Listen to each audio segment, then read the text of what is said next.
Assalamualaikum warahmatullahi wabarakatuh. Perkenalkan, nama saya Sumarni dari Prodi Hukum Keluarga Islam semester 3, Sekolah Tinggi Agama Islam Negeri Mandailing Natal.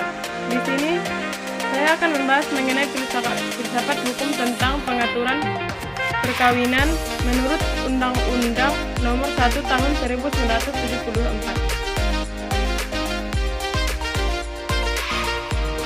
Sebelumnya, kita perlu mengetahui apa arti dari filsafat hukum. Filsafat hukum adalah cabang filsafat yang mempelajari hukum secara mendalam, termasuk hakikat, dasar kekuatan mengikutinya, dan berbagai isu-isu lainnya.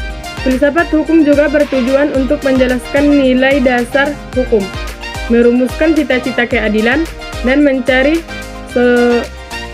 solusi atas permasalahan umum. Analisis filsafat hukum terhadap Undang-Undang Nomor 1 Tahun 1974 tentang perkawinan dapat mencakup beberapa hal, seperti makna perkawinan. Perkawinan merupakan ikatan lahir batin antara pria dan wanita untuk membentuk keluarga yang bahagia dan kekal. Pengaturan perkawinan oleh negara. Undang-Undang Nomor 1 Tahun 1974 mengatur perkawinan di Indonesia, sehingga diharapkan hubungan manusia yang berkaitan dengan perkawinan dapat berlangsung dengan tertib. Peran filsafat dalam hukum keluarga. Filsafat hukum dapat berperan dalam pembaharuan hukum ke orang yang lebih demokratis dan mengarah pada kebutuhan masyarakat. Beberapa hal lain yang diatur dalam Undang-Undang Nomor 1 Tahun 1974 tentang perkawinan antara lain, perkawinan sah jika dilakukan sesuai dengan hukum masing-masing agama. Setiap perkawinan harus dicatat sesuai dengan peraturan perundang-undangan yang berlaku. Suami wajib melindungi istrinya dan memberikan segala kebutuhan hidup berumah tangga. Istri wajib mengatur urusan rumah tangga sebaik-baiknya. Perceraian hanya dapat dilakukan di depan sidang pengadilan setelah pengadilan berusaha dan tidak berhasil mendamaikan kedua belah pihak. Nah, permasalahan yang dapat ditemukan dalam masyarakat yaitu banyaknya terjadi KDRT.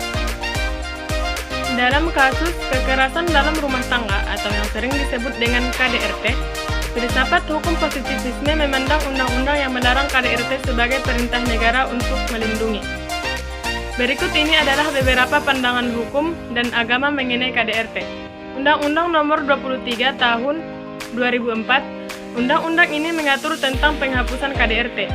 Undang-undang ini mendefinisikan KDRT sebagai perbuatan yang menyebabkan penderitaan secara fisik, seksual, psikologis, dan penelantaran rumah tangga.